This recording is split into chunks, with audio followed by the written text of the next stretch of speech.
আসসালামু আলাইকুম প্রিয় ভর্তি পরীক্ষার্থীরা, আগামী 13 তারিখ তোমাদের জীবনের প্রথম ভর্তি পরীক্ষা অনুষ্ঠিত হতে যাচ্ছে, তার মানে বিইউপির এক্সাম। এবং বিশ্ববিদ্যালয়ে ভর্তি প্রস্তুতিতে যে পরীক্ষাটা তোমরা দিবে সেটা কিন্তু বিইউপির পরীক্ষার মাধ্যমে শুরু হয়।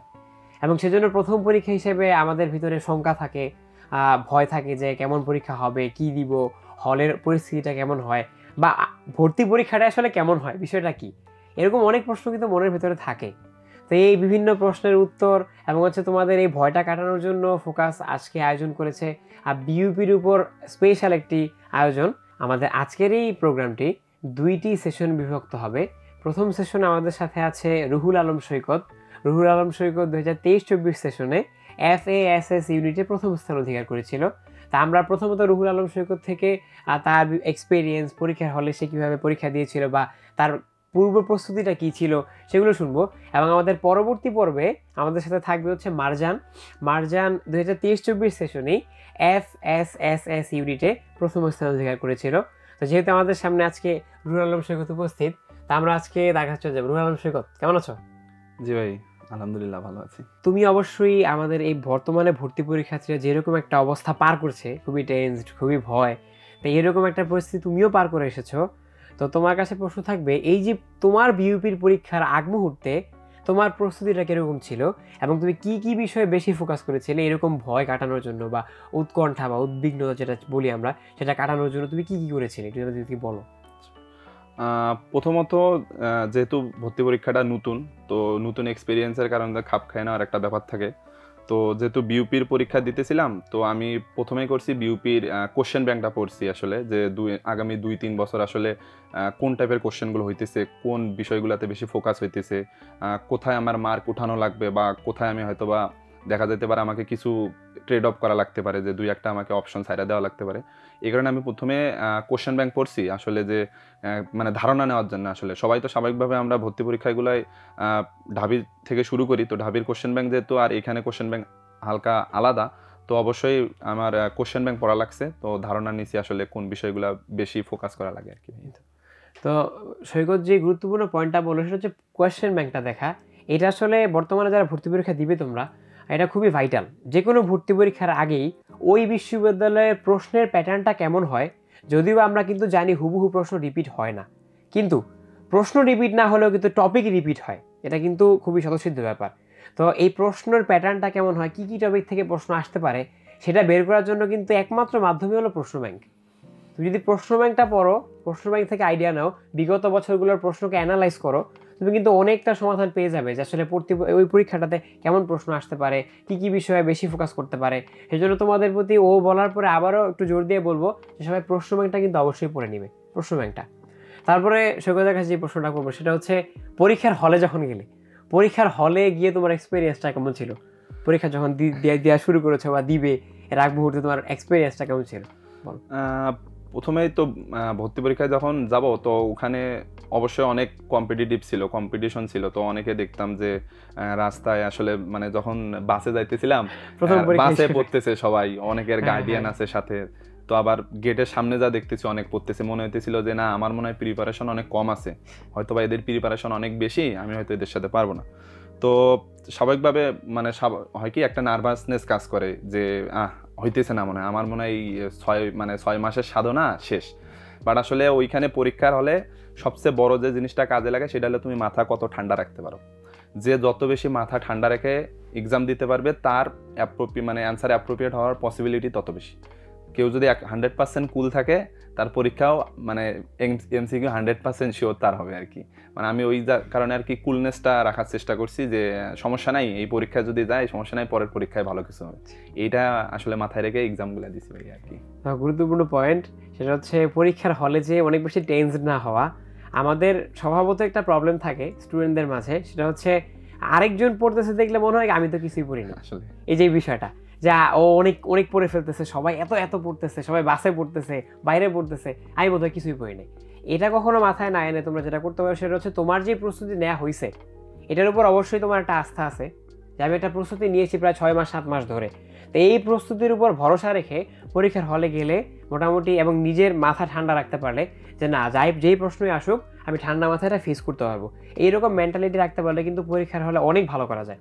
যদিও বা মনে হয় যে ওর মতো সবগুলো টপারের কথা একই রকম, প্রথম মনে হইতো যে কিছুই তো পারবো না, পরবর্তীতে ঠান্ডা মাথা রেখে চিন্তা ভাবনা মানে কোনো চিন্তা ভাবনা না করে যখন পরীক্ষা ফেস করতে বসে পরে দেখা যায় তারাই ফার্স্ট হয়।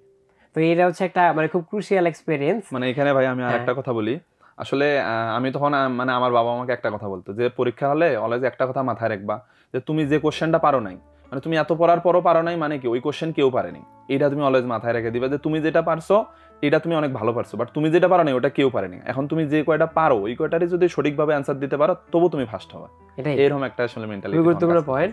তো সৈকত, যেহেতু তোমার অনুযায়ী পরীক্ষা দিবে এবং তাদের জন্য মেইনলি আয়োজনটা, তো তুমি তোমার যে এক্সপেরিয়েন্স বা পাস্ট এক্সপেরিয়েন্সের কথা বললে আমাদের, এর আলোকে অনুজদের জন্য কোনো পরামর্শ থাকলে ওদেরকে দিতে পারো তুমি।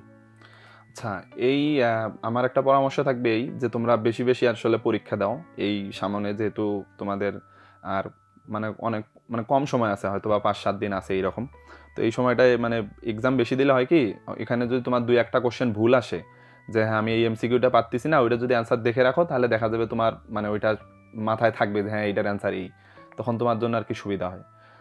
আর সবচেয়ে বেশি ইম্পর্টেন্ট জিনিসগুলো হলো টেক্সচুয়াল পার্টটা। আসলে টেক্সচুয়াল পার্ট যদি তোমরা ভালো করে পড়ো দেখা যাবে তোমার শুধু বিউপি না, বিউপি ঢাবি সব জায়গায় তোমার টেক্সচুয়াল পার্ট থেকে কোশ্চেন তুমি অ্যাভেলেবল মানে কমন পাবাই। আর বিশেষ করে তো যেমন অনেকে বাংলা সহপাঠটা পড়ে না, তো সহপাঠে তো আমরা জানি সব পরীক্ষায় 2 মার্ক অ্যাটলিস্ট থাকেই, তো এইটা আমি বলবো কেউ যেন স্কিপ না করে আসলে আর কি। সৈকতের কাছ থেকে আমরা এতক্ষণ তার পার্সোনাল এক্সপিরিয়েন্স শুনলাম যে ও পরীক্ষার হলে কীভাবে পরীক্ষা দিয়েছে বা ওর পরীক্ষার পূর্ব প্রস্তুতি কেমন ছিল আর যেটা তোমাদের হেল্প করতে পারে। তো এখন পরবর্তী পর্বে যেটা আমরা বলবো সেটা হচ্ছে সৈকত, তুমি তো ফোকাসের স্টুডেন্ট ছিলে, ফোকাসের শিটগুলো পড়েছো, বইগুলো পড়েছো, আর আনুষঙ্গিক যে ম্যাটেরিয়ালসগুলো ছিল সেগুলোর হেল্প নিয়েছো। তো বিইউপির ভর্তি প্রস্তুতিতে অথবা এই ভর্তি পরীক্ষার আগ মুহূর্তে যে গাইডলাইনটা, এই গাইডলাইন ফলো করা আমাদের শিট আমাদের বই তোমাকে কিভাবে হেল্প করেছিল এটা যদি আমাদেরকে একটু বলো। প্রথমত তো আমার আগেও একটা কথা বলছিলাম যে আমি ফোকাসের শিট পড়ছিলাম, তো ফোকাসের শিটে হয় কি এমন কোনো কিছু বাদ যায় না আসলে, ফোকাসের শিট পড়লে দেখা যায় যে এনাফ প্রস্তুতির জন্য এনাফ। আর কিছু আছে সাম্প্রতিক বিষয়াবলী, ওইটা তো তোমাদের অবশ্যই জানে রাখা লাগবে, ওইটা তো আর তোমার ফোকাসের শিটগুলো তো টেম্পোরারি না, ওটা যেহেতু মানে পার্মানেন্ট টাইপের, ওইখানে আসলে সাম্প্রতিকগুলো আসলে আলাদা পড়া লাগে, বাট ওভারঅল বাকি যা থাকে ওইটা আসলে ফোকাসের শিট দিয়ে কভার হয়ে যায়। আর হচ্ছে আমাদের যে বইগুলো আছে বা এই শিটের কোন জায়গাগুলোতে বেশি ফোকাস করতে বলবা তুমি তোমার জুনিয়রদের? ফোকাসে শিটের বলতে আমি বলবো যে তোমাদের যেমন শর্ট সিলেবাস ছিল, শর্ট সিলেবাসের যে টপিকগুলো ছিল ওই টপিকগুলো বেশি বেশি পড়া আর কি। হয়তো এখন হইতে পারে যে অনেকের আজ যেহেতু 5-7 দিন আছে এইখানে নতুন টপিক পড়লে ওইটা কখনো মাথায় থাকতেছে না, তো যদি এখন অনেকে মনে করতে পারে আমার অনেক টপিক বাদ আছে, অনেকে হয়তো শেষ করছে, এমন আসলে কিছু না। তুমি যে টপিকগুলো মূলত পড়ছে ওরা যে টপিকগুলো পড়ছে ওইগুলো আবার বারবার রিভাইজ করা, আসলে বারবার রিভাইজ করলে হবে কি ওইখানে মানে ওই টপিক থেকে যা কোশ্চেন আসতেছে ওটা ওদের মিস যাইতেছে না আর কি। সেইখানে অনেকের ধারণা হইতে পারে যে হয়তো বা আরও অনেক বেশি টপিক পড়ার দরকার হয়, আসলে অনেক বেশি টপিক পড়ার দরকার নেই, যেটা তোমার ওভারঅল প্রিপারেশন নিতেছো মানে ঢাবির জন্য বা আশেপাশের যে তোমার সামনের যে ইউনিভার্সিটির এডমিশন টেস্টের জন্য যে প্রিপারেশন নিতেছো ওইটাই আনাপ। আর আমরা যারা মানে 23-24 সেশনে আর কি আমরা সাথে ছিলাম আর কি, যারা বিউপিতে চান্স পাইছিলাম আমরাও মূলত ফোকাসের শিটে ফলো করছিলাম, ফোকাসের শিটে যথেষ্ট। আর তোমরা সাম্প্রতিকের জন্য যেমন ফোকাসে তো অবশ্যই তোমাদের সাম্প্রতিক পিডিএফগুলো দিয়ে দেয়, ওইগুলো ভালোভাবে ফলো করবা। আর হ্যাঁ, আর কোশ্চেন ব্যাংক তো অবশ্যই, কোশ্চেন ব্যাংকের যে তোমার মানে যে টপিকগুলো প্রতি বছর আসতেছে বা ওরা বেশি ফোকাস করতেছে ওই কোশ্চেন বা ওই টপিকগুলো একটু দেখে রাখবা বা ওইগুলো বেশি বেশি রিভাইজ করবো আর কি। আর ওভারঅল এই 7 দিন বা 5 দিন রিল্যাক্স থাকার চেষ্টা করো, আর মানে বেশি চিন্তা করার দরকার নাই, বেশি বেশি পরীক্ষা দিতে পারো। আর তোমার যে আগের যে যা পড়ছো ওইগুলো বেশি বেশি রিভাইজ করো, আসলে যা পড়ছো ওইটা যেন ভুলে না যাও। নিজের প্রস্তুতির উপর বিশ্বাস রাখা, এই বিষয়টা আসলে তোমাদের ভর্তি প্রস্তুতিকে পূর্ণাঙ্গ করবে। এতদিন যা যা পড়ে আসলে, যেই শিটগুলো পড়ে আসলে, যেই বইগুলো পড়ে এসেছো সবগুলো বই, প্রস্তুতি আসলে এতটুকুই। বিউপির জন্য আলাদা করে খুব বেশি প্রস্তুতি নেওয়া লাগে না, ও তো এটা আমাদেরকে বললোই যে আমাদের এই সেম বিষয়গুলোকে পড়তে হয়, জাস্ট সেম বিষয়ে প্রশ্ন আসে, আমরা ভাবি হয়তো বা কী না কি আসবে। এই জন্য তোমাদেরকে বলবো যে সৈকত আমাদেরকে যে অ্যাডভাইসগুলো দিল বা যে পরামর্শগুলো তোমাদেরকে দিল সেগুলো ফলো করো এবং নিজের প্রস্তুতির উপর বিশ্বাস রাখো, এটাই তোমাদের সবথেকে বড় উপাদান হবে তোমাদের এই বিইউপির পরীক্ষা ভালো করার জন্য। এবং প্রথম ভর্তি পরীক্ষা হিসাবে বিইউপির ভর্তি পরীক্ষা দিয়ে একটা ভালো মেমোরি ক্রিয়েট করার জন্য খুবই সহায়ক ভূমিকা পালন করবে ওর উপদেশগুলো অথবা ওর পরামর্শগুলো। তো সৈকতকে আমাদের আজকের এই পরামর্শমূলক যে প্রোগ্রাম এটাতে আসার জন্য আবারও অভিনন্দন জানাচ্ছি, শুভেচ্ছা জানাচ্ছি। ধন্যবাদ। আমিও ধন্যবাদ দিতে চাইবো ফোকাস পরিবারকে এইরকম একটা সেশন আয়োজন করার জন্য, যেটা অবশ্যই তোমাদের জন্য হেল্পফুল হবে। আর তোমাদের জন্য বলবো যে মাথা ঠান্ডা রেখে পরীক্ষা দাও, ইনশাল্লাহ ভালো কিছু হবে আর কি। আর আমার জন্য দোয়া রাখিও। সুপ্রিয় শিক্ষার্থীরা, আমাদের আজকের এই আয়োজনের দ্বিতীয় পর্বে তোমাদেরকে জানাচ্ছি শুভেচ্ছা অভিনন্দন। আমাদের দ্বিতীয় পর্বে যেমনটি আমরা প্রথমেই বলেছিলাম যে আমাদের সাথে যিনি থাকবেন সে হচ্ছে আমাদের মার্জান বিনতে আমিনুল্লাহ। মার্জান হচ্ছে ফোকাসের সাবেক শিক্ষার্থী এবং 2023-24 সেশনে ভিইউপি ভর্তি পরীক্ষায় FSSS ইউনিটে প্রথম স্থান অর্জন করেছে। আমরা আজকের এই আয়োজনের পক্ষ থেকে মার্জানকে হচ্ছে শুভেচ্ছা জানাচ্ছি আসার জন্য। মার্জান, কেমন আছো? আলহামদুলিল্লাহ, ভালো। আচ্ছা, যেহেতু ভিইউপি এক্সাম চলে আসছে, সো আসলে সবাই অনেক বেশি চিন্তিত যে আসলে তারা কি করবে, লাইফের প্রথম অ্যাডমিশন টেস্ট। তো এজন্য অনেকের মনে অনেক ধরনের প্রশ্ন যে পরীক্ষার মানে ওই এনভায়রনমেন্টটা কীভাবে ফেস করবে। তো তোমরা যেহেতু ওই পরীক্ষাটা দিয়ে আসছো বা ওই এক্সপিরিয়েন্সটা আছে, সেজন্যই মূলত ফোকাসের আয়োজন যে যারা হচ্ছে ভিইউপি এক্সাম দিয়েছে, ভালো করেছে, তাদের মুখ থেকেই তাদের এক্সপিরিয়েন্সগুলো শোনা এবং তাদের বিশেষ পরামর্শগুলো নেওয়া, যাতে সেটা যারা এবার পরীক্ষা দিয়েছে তাদের বিশেষ করে কাজে লাগে। তো তোমার আসলে ভিইউপির এক্সামের এক্সপিরিয়েন্সটা কেমন ছিল, এটা যদি আমাদের শিক্ষার্থীদেরকে জানাতে। ভিইউপি এক্সাম ছিল হচ্ছে আমার জীবনের প্রথম অ্যাডমিশন টেস্ট এক্সাম। তো ভিইউপি পরীক্ষার দিনকে আমার কাছে সব থেকে অপ্রত্যাশিত ঘটনাগুলো ঘটে, কারণ সকালে উঠেই দেখি যে আম্মু খুবই অসুস্থ। তো দেখা যায় আমার মনে হচ্ছিল যে আমার হয়তো পরীক্ষায় দিতে যাওয়া হবে না। তো যখন সকাল 8টা বাজে তখন হচ্ছে আমি মোটামুটিভাবে এক ধরনের ভেবেই নিই যে আমি হয়তো যাব না পরীক্ষা দিতে। তো এই জন্য আমি কোনো ধরনের প্রিপারেশন নিইনি। কিন্তু তারপরে হচ্ছে আমার খালা এবং আমার খালাতো বোন তারা বলে যে না, চলো, যেমনই হোক পরীক্ষা দিতে হবে, এটা দিলে তোমার জন্য খুবই ভালো হবে এক্সাম হল এক্সপেরিয়েন্সের জন্য। তারপরে আমি যাই, ওখানে গিয়ে তো দেখি যে খুবই ভিড়, সবাই অনেক মানুষজন, এত মানুষ আমি কখনোই দেখিনি। তারপরে সেখানে গিয়ে প্রথমে পরীক্ষা দিই। প্রথম পরীক্ষাটা খুবই বাজে হয়, কিন্তু তারপরও মাথা ঠান্ডা রেখে পরীক্ষাগুলো দিই এবং চারিপাশে মানুষের দেখে এক্সাম হল এক্সপেরিয়েন্স করি, যেগুলো আমার কাছে খুবই কেমন যেন ভয় লাগছিল নিজের কাছে। তারপরেও মাথা ঠান্ডা রেখে সময়ের ভিতরে এক্সামগুলো দিই এবং এক্সাম দেওয়ার পরে ব্রেক থাকে, সকালে যে পরীক্ষাটা হয় তারপরে কিছুক্ষণ ব্রেক থাকে, তারপরে বিকালে পরীক্ষা থাকে। তো বিকালের পরীক্ষার আগে ওই যে ব্রেক সময়টা থাকে, সেই সময় তো আমি খাওয়া দাওয়া করছিলাম, কিন্তু আশেপাশে যখন দেখি যে সবাই পড়ছে এবং এমন এমন বই পড়ছে যেগুলো আমি কখনোই দেখিনি, তো আমার কাছে মনে হচ্ছিল যে আমি কি কিছুই পড়িনি, এরা এত অন্যরকম বই পড়ছে যেই বইয়ের নাম আমি কখনো শুনিনি। তো এগুলো অবশ্যই নিজেকে একটু নার্ভাস করে তোলে, কিন্তু তারপরেও মাথা ঠান্ডা রাখি এবং বিকালের পরীক্ষাটাও দিই।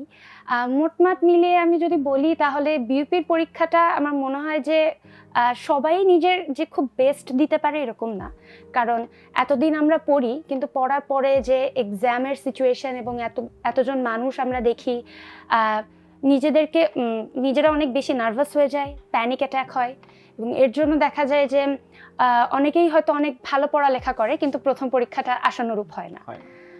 তো আমার ক্ষেত্রেও আশানুরূপ হয়েছিল আমি বলবো না, অবশ্যই হয়নি, কিন্তু যখন আমার রেজাল্ট দেয় তখন দেখি যে আশানুরূপের থেকেও অনেক ভালো পরীক্ষা হয়েছে। তো এটাই ছিল ভিইউপির আমার এক্সাম এক্সপেরিয়েন্স। আচ্ছা, এখান থেকে কিন্তু আমি দুইটা পয়েন্ট বলতে চাই। একটা হচ্ছে যে অ্যাডমিশন টেস্টের দিন যখন তোমরা পরীক্ষা দিতে যাবে, সেটা যে কোনো ইউনিভার্সিটি অ্যাডমিশন টেস্ট হোক, গেলে দেখবে যে কেউ রাস্তায়ও পড়ছে, কেউ ওখানে যাওয়ার পরেও পড়ছে। তো তখন আসলে মনে হয় কি যে আমি মনে হয় কিছুই পড়িনি, এবং যেমনটা মানে মার্জান বললো যে এমন এমন বই পড়ছে যেটা হয়তো তুমি নামও জানো না, কখনো শুনেও নাই। তো ওটা দেখে কি হয়, একটা নার্ভাসনেস চলে আসে যে আরে আমি তাহলে কি পড়লাম, কি পরীক্ষা দিব। তো এইটা হচ্ছে নার্ভাস হওয়া যাবে না, এটা প্যানিকের কিছু নয়। তুমি যা পড়ছো তুমি ওটার উপরেই ভরসা রেখে হলে ঢুকবা, ঠিক আছে? সো আর হচ্ছে অনেক মানুষ দেখে অনেকের প্যানিক অ্যাটাক হয়। সো এটা যারা না হয় সেজন্য হচ্ছে মেন্টালি প্রিপেয়ার থাকা যে কালকে আমি একটা ম্যাচ গ্যাদারিংয়ের মধ্যে যাচ্ছি এবং হচ্ছে অনেক মানুষ দেখবো, যেহেতু অনেক কম্পিটিটর, সো এখানে আসলে মানে প্যানিক হওয়া যাবে না, ঠান্ডা মাথায় এক্সাম দিতে হবে। এরপরে যদি বলি যে এখন তো একেবারে শেষ সময়, 13 তারিখে পরীক্ষা ভিউপির, তো এই অল্প কয়েকদিনে, আজকে 7 তারিখ, 5 দিন আছে, এখন হচ্ছে ওরা কোন বিষয়গুলোর উপরে ফোকাস করলে ভালো হয় ওদের জন্য? এখনকার জন্য যেহেতু একদমই শেষ সময়, এই সময়ে হচ্ছে বাংলা এবং ইংরেজি যে মূল বই আছে সেগুলো ভালোভাবে পড়তে হবে শেষবারের মতো। বেশিরভাগ যে শব্দার্থ থাকে সেগুলো এবং পাঠ পরিচিতি থেকে আসতে পারে, এবং যে আমরা যখন পড়ি তখন তো দাগিয়ে পড়ি, তো মূল যে বিষয়গুলো আমরা দাগানোই থাকে সেইগুলোই শেষ সময়ে যদি আমরা একটু দেখে যাই তাহলে আমাদের জন্য ভালো হয়। আর জিকের জন্য যদি বলি তাহলে জিকে যে টপিকগুলো পড়া হয়েছে সেগুলোই আরেকবার করে রিভিশন দিবে, আর হচ্ছে যে সাম্প্রতিকের জন্য যে ফোকাস থেকে শিট দেওয়া হয় সেগুলো যদি শেষ সময়ে দেখা হয় তাহলে ভালো। আর তাছাড়া এই সবগুলো তো আমরা পড়বো, কিন্তু পড়ার পাশাপাশি আমাদেরকে অনেক শেষ সময়ে বেশি বেশি কোয়েশ্চেন সলভ করতে হবে।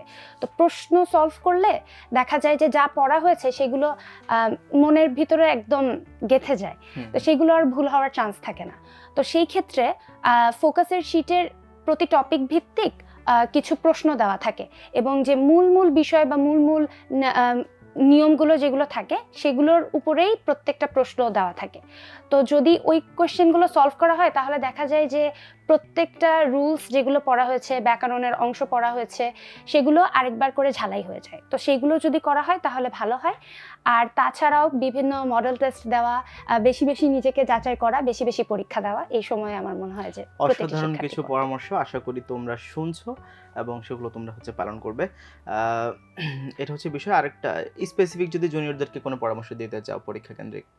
আচ্ছা, স্পেসিফিক আমি পরামর্শ দিতে চাই যেটা শেষ সময়ে সে অনেক সময়ই মনে হয় অনেকের, সেটা হবে যে শিক্ষার্থীরা এতদিন যা পড়েছে সেগুলোই যেন তারা শেষ সময়েও পড়ে। দেখা যায় যে নতুন সময়, এই সময় নতুন কিছু টপিক হয়তো আসতে পারে, বা অনেক সময় মনে হতে পারে যে এই টপিকটা আমি কখনো পড়িনি। এই ভুলগুলো যেন এই সময় না করা হয়। এতদিন যা পড়া হয়েছে সেগুলোই পড়বো, এখন আর নতুন করে কোনো কিছু পড়তে যাব না, কারণ নতুন করে পড়লে আসলে সেই জিনিসটা পরীক্ষার হলে গিয়ে এফেক্টিভলি আমরা অ্যাপ্লাই করতে পারবো না। তো সেই ক্ষেত্রে আমার মনে হয় যে যা পড়া হয়েছে সেগুলোই পড়া, এবং টেনশন না করা, বেশি বেশি ঘুমানো, নিজেকে শান্ত রাখা, আর সৃষ্টিকর্তার কাছে দোয়া প্রার্থনা করা। সুন্দর। আচ্ছা, আমরা জানি যে ভিউপির কোশ্চেন হচ্ছে ইংলিশে হয়। ইংলিশে মিনস বাংলা পার্ট তো বাংলাতেই হবে, ইংলিশ পার্ট ইংলিশেই হয়, কিন্তু যেটা হয় যে জিকে বা জেনারেল নলেজটা হচ্ছে ইংলিশে হয়। তো অনেকেই যেহেতু হচ্ছে এটা অভ্যস্ত থাকে না জিকেটা ইংলিশে সলভ করার জন্য, সেই হিসেবে ওই দিন যখন ওরা কোশ্চেনটা দেখবে ইংলিশে, সুতরাং একটা ভয়ের সম্ভাবনা থাকে অনেকেরই। তো সেটা আসলে কিভাবে ওরা ফেস করবে, আর ওই সিচুয়েশনটাকে হ্যান্ডেল করার জন্য এখন ওরা কিছু করতে পারে কিনা? আচ্ছা, জিকের জন্য যেটা হয় যে আমরা কখনোই ইংরেজিতে পরীক্ষা দেওয়া হয় না, তো হঠাৎ করে ইংরেজিতে আসলে দেখা যায় যে আমরা পারি, কিন্তু হয়তো নার্ভাসনেসের কারণে ভুল হয়ে যায়। তো এই ক্ষেত্রে শেষ সময় অবশ্যই জিকে যে ইংরেজি ভার্সনে যে এক্সামগুলো হয় বা প্রশ্নগুলো থাকে সেগুলো বেশি বেশি সলভ করা, যেন নিজে তাড়াতাড়ি পড়ার একটা টেন্ডেন্সি তৈরি হয় শেষ সময়ে। আর তাছাড়া জিকের ক্ষেত্রে দেখা যায় যে কিছু কিছু টার্ম থাকে সেগুলোর ইংরেজি জেনে নেওয়া, যেরকম আমরা বলতে পারি যে সাংবিধানিক একটা পদ রয়েছে যেটাকে বলা হচ্ছে ন্যায়পাল। এখন ন্যায়পালের ইংরেজি যেটা ওমবাডসম্যান, সেটা আমরা জেনে নিলাম। এরকমভাবে যদি আমরা টার্মগুলো জেনে নিই তাহলে আদার ফরম্যাটগুলোতে সেরকম সমস্যা হবেই না আমাদের। শুধু এই টার্মগুলোর জন্যই হয়তো দেখা যায় যে বুঝতে পারছি না যে কোয়েশ্চেনটা কেমন আসছে। তো ওই টার্মগুলো যদি জেনে নেওয়া যায় তাহলে আমার মনে হয় যে মোটামুটি জিকের জন্য প্যানিক হওয়া যাবে, মানে হবে না স্টুডেন্টরা। আচ্ছা, FSSS এ মূলত মার্ক ডিস্ট্রিবিউশনটা কেমন, বা কোন কোন সাবজেক্টের উপরে পরীক্ষাগুলো হয়, কত মার্কের? আচ্ছা, FSSS এ মূলত 3টা সাবজেক্টের উপরে এক্সাম হয়, যেটা হচ্ছে বাংলা, ইংরেজি এবং জিকে। এখন বাংলার জন্য দেখা যায় যে বাংলার জন্য এখানে 20 মার্ক বরাদ্দ রয়েছে, ইংরেজির জন্য 40 নম্বর, আর জিকের জন্য 40 নম্বর বরাদ্দ। এই ক্ষেত্রে মোট মিলিয়ে ইংরেজিতে 40 নম্বরের যে প্রশ্ন হয় সেখানে আপনাকে একজন স্টুডেন্টকে অবশ্যই 40% নম্বর পেতে হবে। তার অর্থ দাঁড়ায় যে 40-এর ভিতরে অন্তত ন্যূনতম 12 নম্বর পেতে হবে একজন স্টুডেন্ট যদি চান্স পেতে চায়। মোট যে 100 নম্বরের পরীক্ষা হয় সেখান থেকে মোট 100 নম্বরের যে এমসিকিউ রিটেন এক্সাম হয় সেটাকে 55% কনভার্ট করা হয়। তো সেখান থেকে 55% এবং তাছাড়া এসএসসি এবং এইচএসসির জন্য এসএসসি থেকে 20% নম্বর এবং এইচএসসি থেকে 25% নম্বর নেওয়া হয়। তাহলে মোট মিলিয়ে দেখা যায় যে আমরা যে রিটেন এক্সাম দিচ্ছি সেখান থেকে হয়তো 55% নম্বর আমরা নিলাম, কিন্তু আর বাকি যে এসএসসি এবং এইচএসসি থাকে সেখান থেকে মোট মিলিয়ে 45% নম্বর যোগ হয়। তো এই মিলিয়ে হচ্ছে বিউপি এক্সাম হয়। এবং তাছাড়াও এবার দেখা গিয়েছে যে গতবার 0.25 করে মাইনাস মার্কিংয়ের সিস্টেম ছিল, কিন্তু এবার হচ্ছে 0.5 করা হয়েছে। তো এই ক্ষেত্রে শিক্ষার্থীদেরকে আরও একটু সচেতন হতে হবে, কারণ আগে দেখা যেত যে 4টা প্রশ্নের জন্য 1 মার্ক কাটা যেত, কিন্তু এখন দেখা যাবে যে 2টা প্রশ্নের জন্য 1 মার্ক কাটা যাচ্ছে। তো অবশ্যই নিজে যদি মানে কনফিউশন থাকে কোনো প্রশ্ন নিয়ে, তাহলে সেটা খুবই সাবধানতার সাথে দাগাতে হবে, কারণ এবার কিন্তু মাইনাস মার্কিং বেশি। জি। তো লাস্ট পয়েন্টটা যেটা বললো যে এবার কিন্তু গতবার ছিল হচ্ছে 0.25 মাইনাস মার্কিং, বাট এবার হচ্ছে 0.50।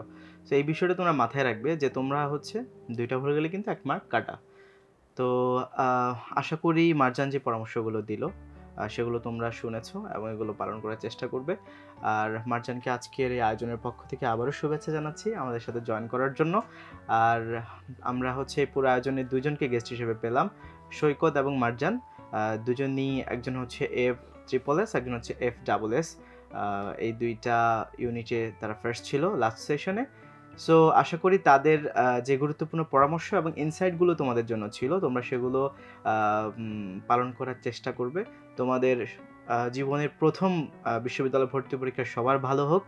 ফোকাস বিশ্ববিদ্যালয় ভর্তি কোচিংয়ের পক্ষ থেকে সবার জন্য শুভেচ্ছা ও শুভকামনা জানিয়ে আজকের এই আয়োজন আমরা এখানে শেষ করছি। আসসালামু আলাইকুম রহমতুল্লাহ।